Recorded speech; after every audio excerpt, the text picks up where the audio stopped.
आज हम भारतीय स्वतंत्रता संग्राम के एक ऐसे मोड़ पर बात करने वाले हैं जब आज़ादी सिर्फ कुछ नेताओं का सपना नहीं रही। बल्कि पूरे देश की धड़कन बन गई थी। हाँ, हम बात कर रहे हैं असहयोग आंदोलन की। एक ऐसा दौर था वो जब स्वराज का नारा सच में हवा में तैर रहा था।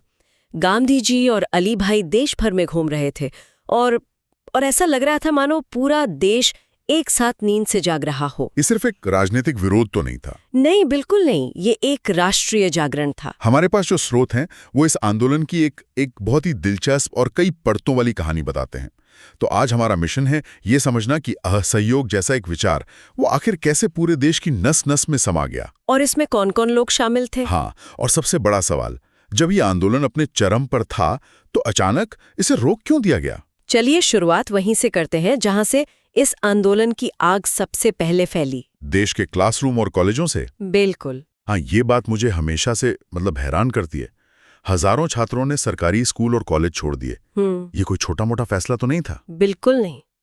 अपना भविष्य दांव पर लगा दिया था उन्होंने। तो फिर उनकी पढ़ाई का क्या हुआ? यही तो इस आंदोलन की खूबसूरती है। ये सिर्फ तोड़ना नहीं था, ये बनाना भी था। जैसे ही सरकारी संस्थान खाली हुए, लगभग 800 नए राष्ट्रीय स्कूल और कॉलेज खुल गए। 800? हाँ, और ये सिर्फ ईंट पत्थर की इमारतें नहीं थीं। ये स्वराज की, आप कह सकती हैं कि वैचारिक प्रयोगशालाएं थीं। वाह! यहाँ अगली पीढ़ी को एक आजाद देश चलाने के लिए तैयार किया जा रहा था। और इन प्रयोगशालाओं को चलाने वाले लोग भी कोई मामूली लोग नहीं थे। आचार्य नरेंद्र देव, सीआर दास, लाला लाजपत राय, जाकिर हुसैन। और जरा सोचिए सुभाष चंद्र बोस। हाँ, सुभाष बोस उस वक्त कलकत्ता के नेशनल कॉलेज के प्रिंसिपल थे। इतिहास में ऐसे पल कमाल के होते हैं। बिल्कुल। जामिया मिलिया और काशी विद्यापीठ जैसे बड़े संस्थान, वो सब इसी दौर की देन है। तो ये तो हुई शिक्षा की बात, लेकिन ये वैचारिक असहयोग सिर्फ क्लासरूम तक तो सीमित नहीं रहा होगा। नहीं, ये ब्रिटिश राज के सबसे मजबूत स्तंभ यानी उसकी न्याय व्यवस्था तक पहुंच गया। आप वकीलों की बात करें, मोतीलाल नेहरू, जवाहरलाल नेहरू, वल्लभ भाई पटेल, राजेंद्र प्रसाद, ये उस जमाने की सबसे बड़े और सबसे अमीर वकील थे। और उन्होंने अपनी प्रैक्टिस छोड़ दी। ये सिर्फ एक पेशेवर बलिदान नहीं था, ये तो एक मनोवैज्ञानिक हमला था। सही पकड़ा आपने, बिल्कुल। जब देश के सबसे सम्मानित वकील ही ब्रिटिश न्याय प्रणाली को मानने से इनकार कर दें, तो आम जनता के लिए ये एक बहुत शक्तिशाली संदेश था। हाँ, कि अब पुराने नियम बदल चुके हैं। अगर कानून के रखवाले ही कानून को नहीं मान रहे हैं तो इसका मतलब है कि कानून में ही कोई खोट है। तो हमने वैचारिक असहयोग देखा, संस्थागत असहयोग देखा, लेकिन क्या इस आंदोलन ने अंग्रेजों को आर्थिक रूप से भी कोई चोट पहुंचाई? क्योंकि अक्सर लड़ाइयां तो वहीं जीती जाती है ना, जहां पैसे पर चोट पड़ती है। और चोट बहुत गहरी पड़ी। विदेशी कपड़ों का बहिष्कार इस आंदोलन का एक बहुत बड़ा हथियार था। विदेशी कपड़ों की होली जलाने वाली तस्वीर है। हाँ, जगह जगह वो होलियां जलाई गईं और नतीजा ये हुआ कि सिर्फ 1 साल के अंदर विदेशी कपड़ों का आयात लगभग आधा रह गया। आधा। मैनचेस्टर और लिवरपूल की मिलों में आप सोचिए हाहाकार मच गया था। ये सिर्फ प्रतीक नहीं था, ये सीधी आर्थिक लड़ाई थी। और इस लड़ाई को लड़ने के लिए पैसा कहाँ से आ रहा था? आंदोलन चलाने के लिए भी तो संसाधन चाहिए होते हैं। पैसा आया आम जनता से। तिलक स्वराज फंड बनाया गया था। अच्छा। और उसका लक्ष्य था 1 करोड़ रुपए जमा करना, और लक्ष्य पूरा भी हुआ। 1 करोड़ रुपए उस जमाने में? हाँ, ये फंड आंदोलन को आर्थिक रूप से आत्मनिर्भर बनाने के लिए था। चरखे बांटने से लेकर उन लोगों की मदद करने तक जिन्होंने अपनी सरकारी नौकरियां छोड़ दी थीं। ये दिखाता है कि लोग सिर्फ नारे नहीं लगा रहे थे, वे अपनी मेहनत की कमाई इस आंदोलन में लगा रहे थे। यहाँ एक और दिलचस्प बात स्रोतों में मिलती है, समानांतर पुलिस का जिक्र। ये सुनने में बड़ा नाटकीय लगता है। क्या था ये? तो आप कल्पना कीजिए, एक शहर है जहां ब्रिटिश पुलिस भी है और कांग्रेस के स्वयंसेवक भी हैं। अच्छा। और ये स्वयंसेवक ट्रैफिक संभाल रहे हैं, भीड़ को नियंत्रित कर रहे हैं, छोटे मोटे झगड़े सुलझा रहे हैं। कांग्रेस स्वयंसेवक कोर यही काम कर रही थी। ये सीधे सीधे ब्रिटिश राज को कहना था कि हमें आपकी जरूरत नहीं है। हाँ, हम अपना शासन खुद चला सकते हैं।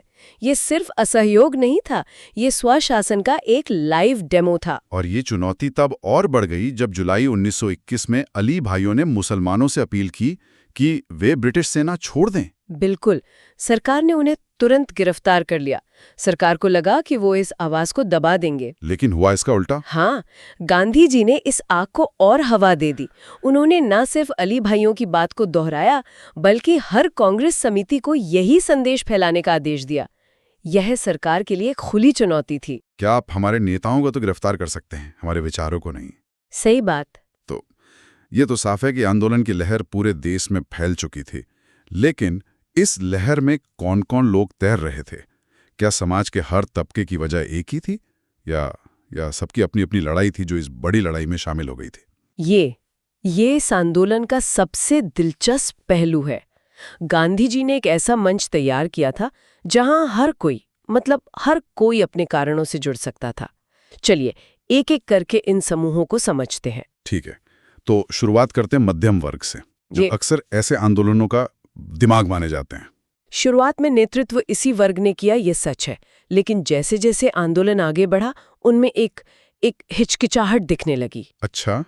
हाँ, खासकर कलकत्ता, बॉम्बे और मद्रास जैसे शहरों के जो बड़े राजनेता थे, उनको लगा कि गांधी जी का कार्यक्रम कुछ ज्यादा ही कट्टर है। सरकारी नौकरी छोड़ना, स्कूल छोड़ना, ये सब उनके आरामदेह जीवन शैली के लिए एक बड़ा खतरा था। लेकिन बिहार में राजेंद्र प्रसाद और गुजरात में वल्लभ भाई पटेल जैसे नेताओं ने तो इसे पूरी तरह अपनाया था। हाँ, क्योंकि उनके लिए क्रांतिकारियों के बम और पिस्तौल वाले रास्ते का एक बेहतर और ज्यादा असरदार विकल्प था। उन्होंने इसमें जनता को जोड़ने की अपार क्षमता देखी। अब आते हैं उस वर्ग पर जिसकी दुनिया मुनाफे और नुकसान पर चलती है, व्यापारी वर्ग। क्या वे इस आर्थिक लड़ाई में कूदने को तैयार थे? उनका तो बहुत कुछ दांव पर लगा था। उनकी प्रतिक्रिया वो मिली जुली थी। एक तरफ तो स्वदेशी आंदोलन उनके लिए एक सुनहरा मौका था। बिल्कुल, विदेशी माल का बहिष्कार मतलब भारतीय माल की ज्यादा बिक्री। हाँ, तो उन्होंने आर्थिक बहिष्कार का पूरा समर्थन किया। लेकिन दूसरी तरफ जो बड़े उद्योगपति थे, वे अपनी ही फैक्ट्रियों में मजदूरों की हड़तालों और अशांति से डरते थे। अच्छा, उन्हें डर था कि कहीं ये आंदोलन उनके अपने खिलाफ न हो जाए। बिल्कुल। और किसान, जिनकी संख्या इस देश में सबसे ज्यादा थी, उनकी क्या भूमिका थी? किसान तो इस आंदोलन की जान थे। उनकी भागीदारी जबरदस्त थी। लेकिन यहाँ एक बहुत जरूरी बात समझने वाली है। क्या? किसानों के लिए लड़ाई सिर्फ अंग्रेजों से नहीं थी। उनके लिए ये आंदोलन भारतीय जमींदारों और साहूकारों के शोषण के खिलाफ आवाज उठाने का भी एक मंच बन गया था। बिहार में निचली और ऊंची जातियों के बीच का जो संघर्ष था, वो भी इसी आंदोलन की धारा में मिल गया। मतलब गांधी जी ने नारा दिया स्वराज का, और हर किसी ने उसका मतलब अपनी अपनी आजादी से निकाला। बिल्कुल, और यही गांधी जी की रणनीति के प्रतिभा भी थी और चुनौती भी।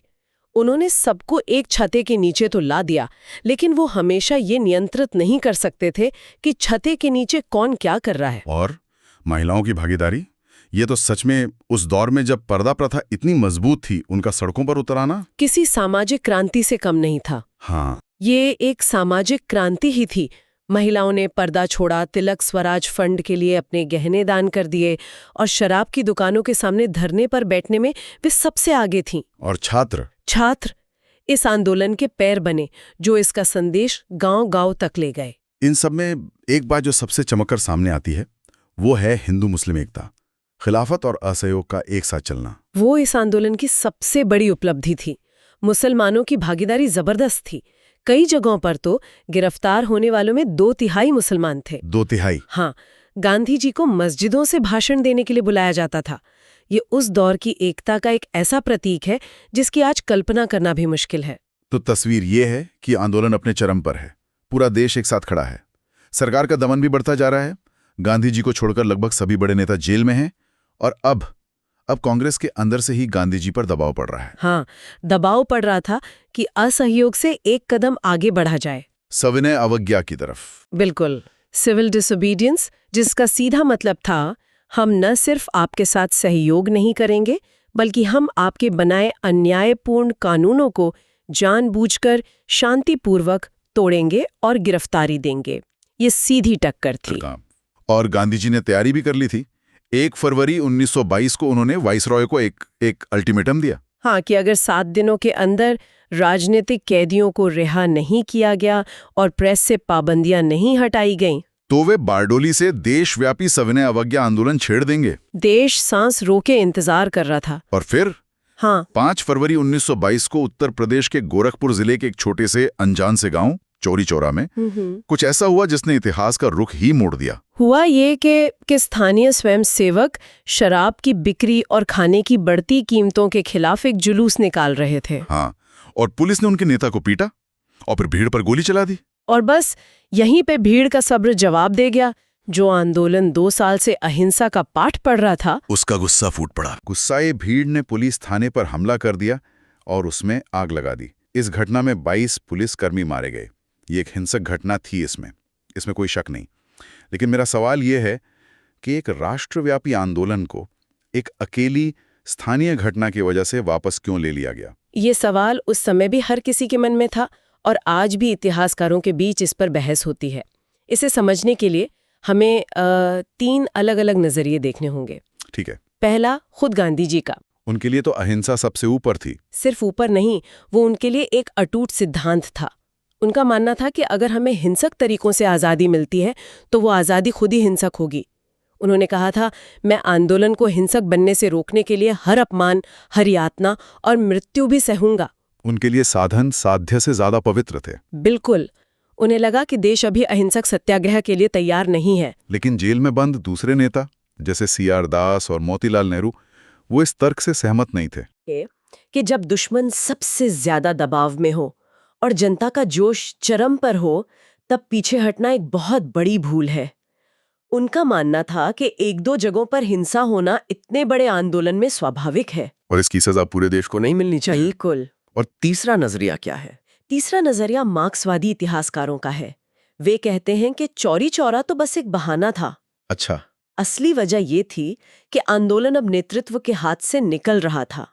जब किसानों ने जमींदारों के खिलाफ आवाज उठानी शुरू की तो कांग्रेस के बुर्जुआ नेतृत्व को डर लगने लगा कि ये लड़ाई कहीं वर्ग संघर्ष में न बदल जाए।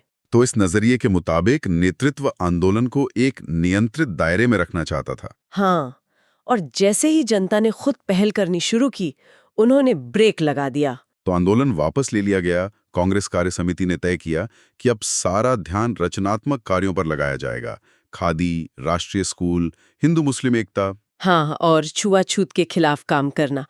और कुछ ही हफ्तों बाद मार्च 1922 में सरकार ने मौका देखकर गांधी जी को गिरफ्तार कर लिया। उन्हें 6 साल की सजा सुनाई गई। हाँ, और मुकदमे के दौरान उन्होंने एक ऐतिहासिक भाषण दिया जिसमें उन्होंने कहा, कानून की नज़र में जो जानबूझकर किया गया अपराध है, वो मेरी नज़र में एक नागरिक का सर्वोच्च कर्तव्य है।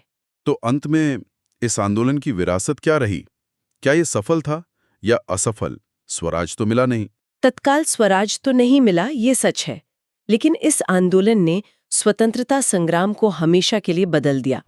इसकी सबसे बड़ी विरासत ये थी कि इसने आज़ादी की लड़ाई को कुछ पढ़े लिखे लोगों के ड्राइंग रूम से निकालकर देश के खेतों और खलियानों तक पहुंचा दिया। बिल्कुल। इसने समाज के उन तबकों को, किसान, महिलाएं, छात्र, आदिवासी, को राजनीतिक रूप से जगा दिया जो पहले राजनीति से बहुत दूर थे। इसने असहयोग और सत्याग्रह को एक शक्तिशाली राजनीतिक हथियार के रूप में भी स्थापित कर दिया। बिल्कुल, जिसका इस्तेमाल आगे कई दशकों तक हुआ।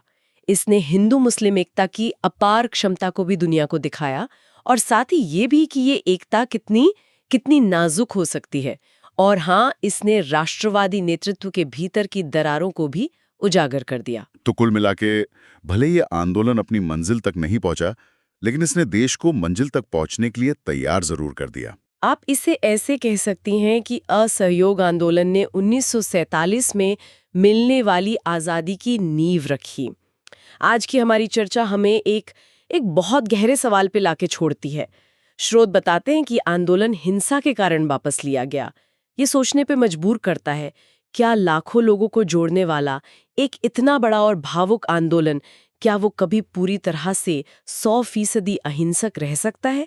या फिर किसी भी जन आंदोलन में कुछ हद तक अनियंत्रित आक्रोश का फूटना स्वाभाविक है? और ऐसे में एक नेता की जिम्मेदारी क्या होती है जब आपके द्वारा शुरू की गई लहर एक ऐसी दिशा लेने लगे जिसकी आपने कल्पना नहीं की थी? तो क्या आप अपने सिद्धांतों पर टिके रहते हैं या आंदोलन की गति को बनाए रखते हैं? ये एक ऐसा सवाल है जिस पर हमारे श्रोता सोच सकते हैं।